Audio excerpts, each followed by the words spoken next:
বন্ধু চল আমেরিকা যাই, চা খাই আসি। না, আমেরিকার চা খাইতাম না। চল দুবাই যাই। দুবাইয়ের বুর্জ খলিফা আছে না, ওর চা অনেক সুন্দর চা। আচ্ছা চার কথা বাদ দে, সামনে তো কুরবানি রে, এবার গরু কিনবি না? আরে 5 লাখ টাকা বাজেট করছি কুরবানি দেওয়ার জন্য, আর কিছু গোছাইয়া 10 লাখ টাকা দিয়ে একটা কুরবানি দিই। কি তুই মাত্র 10 লাখ টাকাতে কুরবানি দিবি? আর আমি তো একটা ডিপ জলের থেকে বড় করে কুরবানি দিব। আমি তো আবার 30-40 লাখ টাকার নিচে কুরবানি দেই না। দূর যা, এত টাকা কই খরচ করবি? জায়গা তো লাগবে। এই যে এবার মাঠ, ওই মাঠে যে গরু থবি, এই যে আমগুর গরু তো আটক আর মাইসের গরু কোনে থবি, আমি এই চিন্তায় বাঁচতেছি।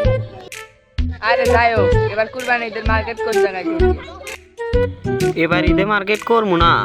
কি সমস্যা হয়েছে, করবি না? তোর কাছে টাকা নাই?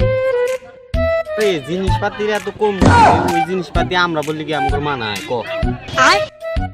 কাল তোকে এই যে সোনার দিয়ে বানায় না একটা জামা, ওটাই পরিস।